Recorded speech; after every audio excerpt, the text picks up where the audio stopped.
வணக்கம். நான் உங்க friend Jaya Srinivasan. Welcome to veggies recipe. இன்னைக்கு நம்ம வெஜ்ஜீஸ் ரெசிபி கிச்சன்ல மார்கழி மாதத்துக்கான பிரசாதம் ரெசிபி பார்க்க போறோம். ஸ்ரீரங்கம் கோவில்ல ஸ்பெஷல் பிரசாதம், கொஞ்சம் ரேரா பண்ணக்கூடிய ஒரு பிரசாதம் ஜீரா அப்படின்னு சொல்லுவாங்க. அதுதான் நம்ம இன்னைக்கு பண்ண போறோம். ரொம்ப ஈஸியா ப்ரிப்பேர் பண்ணக்கூடிய ஒரு பிரசாதம் ரெசிபி. அதுன்னு ரொம்ப குவிக்கா கம்மி இன்கிரீடியன்ஸ் வச்சு ஆயிடும். இந்த பிரசாதம் ப்ரிப்பேர் பண்ணி நம்ம வீட்டு பெருமாளுக்கு நம்ம வந்து நைவேத்தியம் பண்ணலாம். ஃபர்ஸ்ட் டைம் சேனலை பார்க்குறீங்கன்னா ப்ளீஸ் சப்ஸ்கிரைப் பண்ணுங்க. பெல் ஐக்கானை கிளிக் பண்ணி ஆல் ஆப்ஷன் கொடுத்துட்டீங்கன்னா நான் போடக்கூடிய எல்லா வீடியோஸும் குவிக்காக வந்து உங்களுக்கு ரீச் ஆகும். வாங்க ஈஸியா இந்த ஸ்ரீரங்கம் கோயில் ஸ்பெஷல் பிரசாதம் ஜீரா எப்படி பண்றதுன்னு பார்க்கலாம். ஸ்ரீரங்கம் ஜீரா இது பண்றதுக்கு 1 கப்பு ரவா, நம்ம உப்புமாலாம் பண்ணுவோம் இல்லையா, அந்த ரவா எடுத்துக்கணும். 1 கப்பு ரவாக்கு 1 கப்பு வெல்லம், 1 கப்பு கல்கண்டு, 1/2 கப்பு நெய். ஃபர்ஸ்ட் இப்போ நம்ம ரவா வந்து வறுத்துக்கலாம். ஸ்டவ்ல ஒரு கடாய் வச்சிருக்கேன். இந்த ரவா வந்து நம்ம ட்ரை ரோஸ்ட் பண்ணிக்கணும். நல்லா வாசனை வரும் இல்லையா, அது வரைக்கும் நம்ம நல்லா வறுத்துக்கலாம். பாருங்க, ரவா நல்லா வறுத்தாச்சு, நல்ல ஒரு வாசனை வருது. இப்போ ஸ்டவ் ஆஃப் பண்ணிட்டு இந்த ரவையை வந்து வேற பிளேட்டுக்கு நம்ம டிரான்ஸ்ஃபர் பண்ணிக்கலாம். இது கொஞ்சம் நல்லா சூடு ஆறட்டும், நம்ம அதுக்கப்புறம் பார்ப்போம். ரவா சூடு ஆறுறதுக்குள்ள நம்ம தேவையான வெல்லம், கல்கண்டு இதை வந்து நல்லா கரைய வச்சு எடுத்துக்கலாம். 1 கப்பு கல்கண்டு, இந்த பெரிய கல்கண்டு வரும் இல்லையா கட்டியா, அதை வந்து இந்த மாதிரி முடிஞ்ச அளவுக்கு பவுடர் பண்ணி எடுத்துக்கணும். இது வந்து 1 கப்பு இந்த பாத்திரத்துல சேர்த்துக்கலாம். வெல்லத்தையும் மாதிரி பொடி பண்ணி நல்லா அளந்து இதுவும் 1 கப் சேர்த்துப்போம். இதுல கம்மியா ஒரு 1/4 கப் அளவுக்கு தண்ணி சேர்த்தா போதும். இந்த வெல்லமும் கல்கண்டும் கரைஞ்சி வந்தா போதும். ஒருவேளை வெல்லத்துல கல்லு தூசி எதுவும் இருக்காது, சுத்தமா இருக்கு அப்படின்னா நம்ம டைரக்டாவே சேர்த்துக்கலாம். இதை நல்லா மிக்ஸ் பண்ணிக்கலாம். பாகு எதுவும் வர வேண்டாம், நல்லா கரைஞ்சா போதும். இப்போ வெல்லமும் கல்கண்டும் நல்லா கரைஞ்சாச்சு. இப்போ ஸ்டவ் ஆஃப் பண்ணிக்கலாம். இதை வந்து நம்ம ஃபில்டர் பண்ணி எடுத்துப்போம். ஒரு அடி கனமான பாத்திரம் நம்ம ஏதாவது ஸ்டவ்ல எடுத்துக்கலாம். இதில் 2 டேபிள் ஸ்பூன் நெய் சேர்த்துப்போம். இந்த நெய் சூடானதும் நம்ம ஆல்ரெடி வறுத்து வச்சிருக்கோம் இல்லையா ரவா, அது நல்லா சூடு ஆறியாச்சு. இதை வந்து இந்த நெய்யில் சேர்த்துப்போம். இதை இப்போ நல்லா வறுத்துக்கலாம். அப்படி நெய்யில் வறுக்கும் போது இந்த ரவா வந்து நல்லா பொரிஞ்சு வரும். அப்போ இந்த ஜீரா வந்து ரொம்ப ஃபர்ஸ்ட் கிளாஸாக அமையும். பாருங்க, இப்பயே நல்லா இப்படி பொரிய ஆரம்பிச்சாச்சு பார்த்தீங்களா, இந்த மாதிரி பொரிச்சுக்கணும். ஃபர்ஸ்ட் நம்ம ட்ரை ரோஸ்ட் பண்ணும்போது ரவால இருக்கிற அந்த பச்சை வாசனை போயிடும், நல்ல ஒரு ஃப்ளேவரும் கொடுக்கும். அதுக்கப்புறம் நம்ம நெய்யில் செகண்ட் டைம் நம்ம பொரிக்கும் போது நல்ல ரவா பொரிஞ்சு வந்து நமக்கு அந்த ஜீரா வந்து பிசு பிசுன்னு ஒட்டாம நல்லா வந்து அதோட டெக்ஸ்டரோட ஃபர்ஸ்ட் கிளாஸாக வரும். இப்போ பாருங்க, ரவா நல்லா வறுபட்டாச்சு. லேசா ஒரு பிங்கிஷ் ஷேடு வரும் பாருங்க, நல்லா அழகா கலர் மாறி இருக்கும். இது வரைக்கும் நம்ம நல்லா வறுத்துக்கணும்.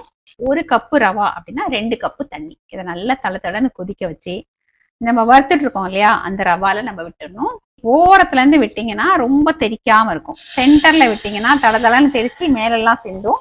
பாருங்க, இப்படி ஓரமா பாத்திரத்தோட எண்டுல இப்படி விட்டீங்க அப்படின்னா வெளியில தெரிக்காது. நல்லா கலந்து விடுங்க. நம்ம சுடு தண்ணி சேர்க்கறதுனால கட்டியும் தட்டாது, டக்குன்னு வேக ஆரம்பிச்சிரும். பாருங்க, இப்போ இது வந்து நல்லா வேகணும். நல்லா கலந்து விட்டுக்கோங்க. ஸ்டவ் ஃப்ளேம் சிம்ல வச்சுட்டிங்கன்னா அழகா பொறுமையா வேகும். அப்போ வந்து கரெக்டா வரும். ரவா பாருங்க நல்லா வெந்தாச்சு. செக் பண்ணி பார்த்துக்கோங்க வெந்திருக்கா அப்படின்னு. இது நல்லா வெந்திருக்கு. அப்படி வேகாம நம்ம இதுல வெள்ளை தண்ணியை சேர்த்துட்டோம்னா அதுக்கப்புறம் ரவா வேகவே வேகாது. நம்ம வெல்லத்தையும் கல்கண்டையும் நல்லா கரைய வச்சு வச்சிருக்கோம் இல்லையா, அதை வந்து நான் வடிகட்டியும் எடுத்துட்டு இருக்கேன். அதை வந்து இந்த ரவால சேர்த்துக்கலாம். இப்ப நல்லா கிளறி கொடுக்கணும். நமக்கு பார்க்கறதுக்கு கட்டி தட்டுற மாதிரி இருக்கும், ஆனா கட்டி தட்டாது. இது ஃபுல்லாவே நல்லா கரைஞ்சிரும். ஏன்னா நம்ம நல்லா வறுத்துருக்கோம் இல்லையா. இது ஒண்ணு போல சேர்ந்து வர்ற வரைக்கும் நம்ம நல்லா மிக்ஸ் பண்ணி கொடுக்கணும். பாருங்க, நல்லா இறுகி வந்தாச்சு. கன்சிஸ்டன்சி வந்து இந்த மாதிரி தான் இருக்கணும். இந்த கட்டி தட்டுற மாதிரி இருந்தது இல்லையா, இப்ப பாருங்க எவ்வளோ பர்ஃபெக்டா இருக்கு. இந்த ரவா கூட பாத்தீங்கன்னா அழகா தனித்தனியா தெரியுது பாருங்க. வாசனைக்காக 1/2 டீஸ்பூன் ஏலக்காய் தூள் சேர்த்துக்கலாம். பாருங்க, பச்சை கற்பூரம் எடுத்துட்டு இருக்கேன். இதுல இருந்து சின்ன பீஸ் நான் காமிக்கிறேன் பாருங்க. லேசா அப்படி ஓரத்துல இப்படி கிள்ளி எடுத்தீங்கன்னா போதும். இந்த அளவு தான் நான் சேர்க்க போறேன். கையால் அப்படியே நசுக்கி விட்டீங்கன்னா பவுடர் ஆயிடும். இப்படியே சேர்த்துக்கலாம். பச்சை கற்பூரம் சேர்க்கறதுனால இந்த கோவில்ல கிடைக்கக்கூடிய பிரசாதம் மாதிரி ஒரு நல்ல ஒரு மனம் இருக்கும். இந்த நம்ம எடுத்து வச்ச நெய்யில மீதி நெய் இருக்கு இல்லையா, அந்த நெய்யை சேர்த்துடலாம். இப்ப ஸ்டவ் ஆஃப் பண்ணிட்டு இதை நல்லா மிக்ஸ் பண்ணி கொடுக்கலாம். பாருங்க எவ்வளோ பர்ஃபெக்டா வந்திருக்கு. பர்ஃபெக்டா வந்திருக்குன்னு சொல்ல முடியாது, பர்ஃபெக்டா அமைஞ்சிருக்கு அப்படின்னு நம்ம சொல்லணும். பிரசாதங்கள் எல்லாருமே வந்து அமையறது தான். வாங்க சுவாமிக்கு நம்ம நைவேத்தியம் பண்ணிடலாம்.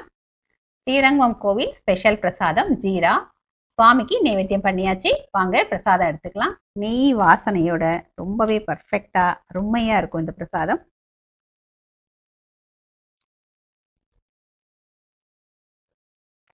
அப்படியே வாயில போட்டதுமே வெண்ணெய் மாதிரி கரையுது, தேவாமிர்தமா இருக்கு. அருமையான பிரசாதம். இதுல ஸ்பெஷாலிட்டியே என்னன்னா, இந்த ரவா சேர்த்திருக்கோம் இல்லையா, அது வந்து வாயில அப்படியே தனித்தனியா ஒவ்வொரு ரவையா வந்து நமக்கு ஃபீல் ஆகும். அதே நேரம் பர்ஃபெக்டா வெந்திருக்கும். வாயில ஒட்டவே ஒட்டாது, கையிலையும் பாத்தீங்கன்னா ஒட்டவே ஒட்டாது. பாருங்க, நீங்க நல்லா அப்படி உருட்டினீங்கன்னா அழகா உருட்ட வரும்.